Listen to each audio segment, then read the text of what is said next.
Halo semuanya, perkenalkan kami dari kelompok 2 mata kuliah patologi dengan dosen pengampu Dr. Dion Firly. Di sini kami akan menjelaskan terkait apa sih penyakit jantung koroner itu. Jadi simak baik-baik ya.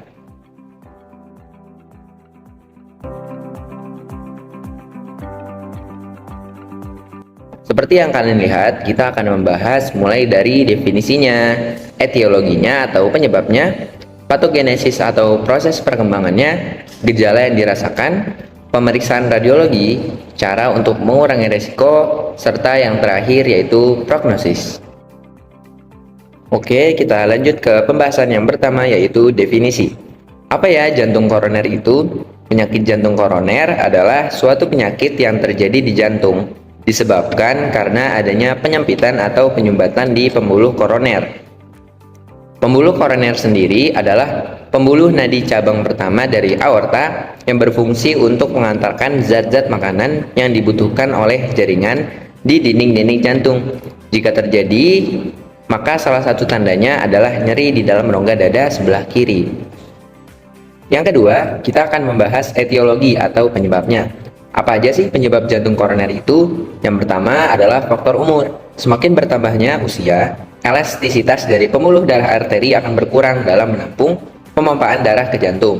Lalu yang kedua, ada faktor hipertensi. Dikarenakan tekanan darah yang tinggi dapat membuat otot-otot jantung mengalami penebalan dan kekakuan sehingga jantung akan kesulitan dalam memompa darah. Yang ketiga adalah faktor umur. Misalnya kalian mempunyai ayah atau ibu yang terkena penyakit jantung koroner, maka kalian mempunyai kemungkinan untuk terkena penyakit ini. Lalu ada faktor obesitas, kecanduan merokok dan minum alkohol, serta faktor stres yang berkepanjangan. Karena ketika kita sedang stres, jantung tidak mendapatkan pasokan oksigen yang optimal, serta adanya kadar hormon adrenalin dan kortisol yang jika dikeluarkan terlalu banyak akan rentan terjadinya pembekuan darah. Maka kurangi stres ya teman-teman. Terjadinya rasa nyeri, patogenesis, terjadi karena ketidakseimbangan antara oksigen pasokan supply dan oksigen permintaan demand yang bisa kita lihat pada gambar pertama disebabkan oleh karena adanya satu ruptur plak disertainya trombus. 2. Terjadinya vasospasm atau penyempitan pembuluh darah. 3. Sedang memperbaiki plak anteroklerosis dan ketidakseimbangan oksigen pasokan serta oksigen permintaan. Ini akan berkurangnya aliran darah ke sel otot jantung. Akibat sel akan kekurangan oksigen, pada akhirnya menggunakan metabolisme glukosa secara anaerob. Hasil akhirnya berupa akumulasi penimbunan asam laktat. Asam laktat bereaksi dengan bikarbonat, menyebabkan bikarbonat serum turun dan mengakibatkan defisit basa. Hal ini yang nantinya memberikan manifestasi berupa rasa nyeri. Berikutnya pembentukan plak anteroklerosis, patogenesis. Terdapat beberapa lapisan tubuh darah, yakni lapisan endotel vaskular merupakan lapisan terdalam dari tunika intima, kemudian tunika media yang dibatasi lamina interna, dan tunika adventitia bagian keluarnya. Untuk patomekanismenya, ketika terjadi kerusakan, endotel akan memberikan respon berupa peningkatan permeabilitas pembuluh darah sehingga LDL atau low density lipoprotein atau kolesterol jahat bisa masuk tuna mesenterim. LDL ini akan mengalami oksidasi dan akan berkolaborasi dengan IL-1-MCP, 1 monosit, makrofag, dan termasuk sel otot polos atau smooth muscle yang datang dari tunika media. Nantinya semua akan bergabung yang namanya foam cell. Ketika foam cell bertambah, jumlahnya akan terus menebal, membesar, dan menumpuk. Akan menyebabkan penyempitan pembuluh darah atau dikenal dengan plak anteroklerosis. Berikutnya adalah pembentukan trombus patogenesis. Awalan dari plak anteroklerosis, lama-kelamaan lapisan terdalam akan terus menipis, ditambah dengan mekanisme sirkulasi dan nantinya akan terjadi ruptur atau robekan. Nah, terjadinya robekan ini akan mengalami vasokonstruksi, agresi platel, dan hasil akhirnya akan membentuk anyaman fibrin trombus dan menutup luka. Trombus bisa dibedakan menjadi dua, yakni trombus stabil dan trombus tidak stabil.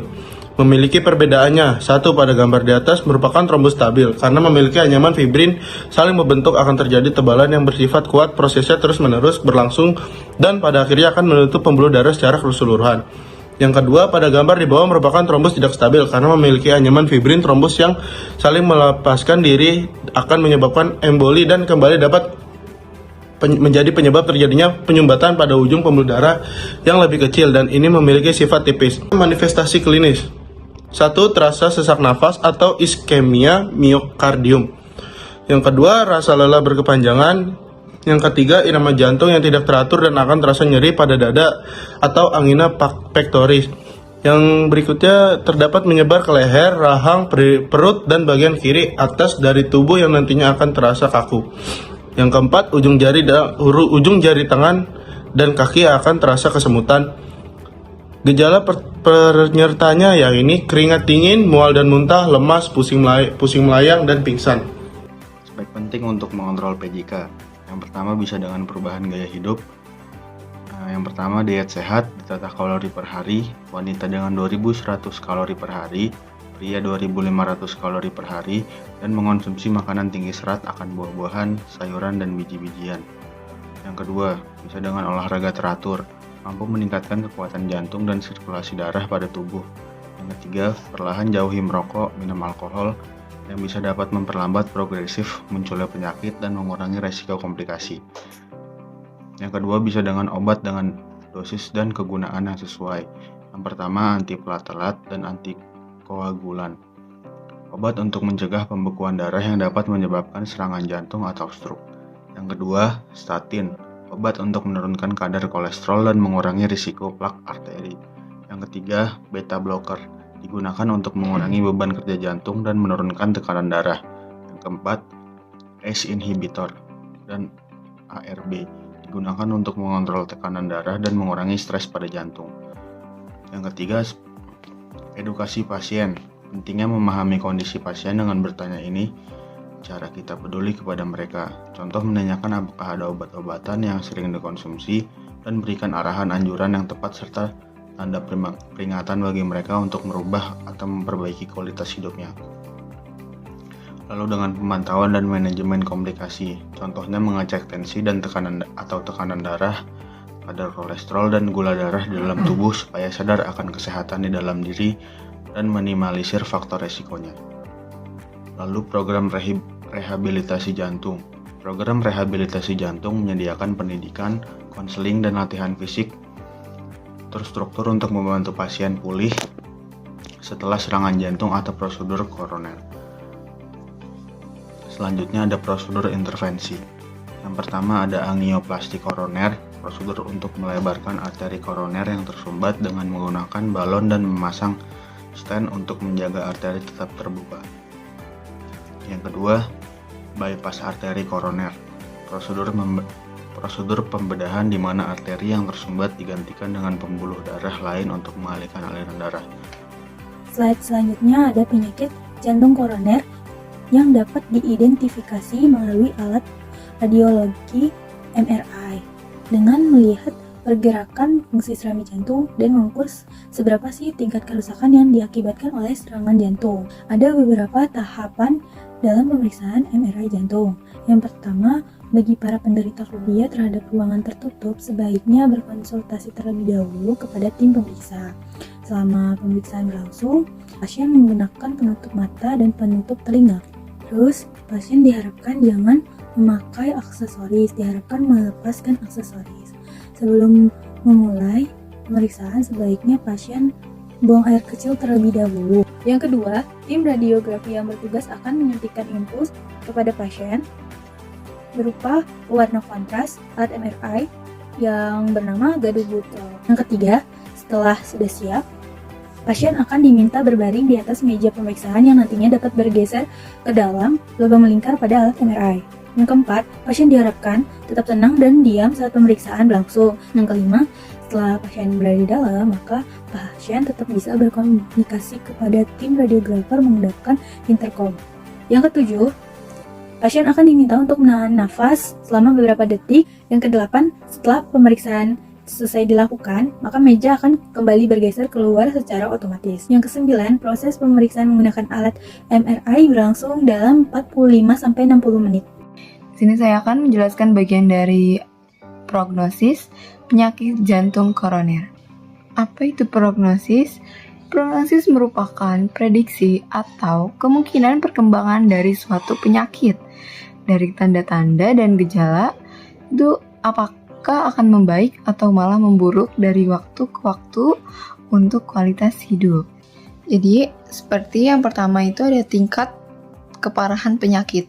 Semakin parah penyempitan atau penyumbatan pembuluh darah, semakin buruk prognosis pasien.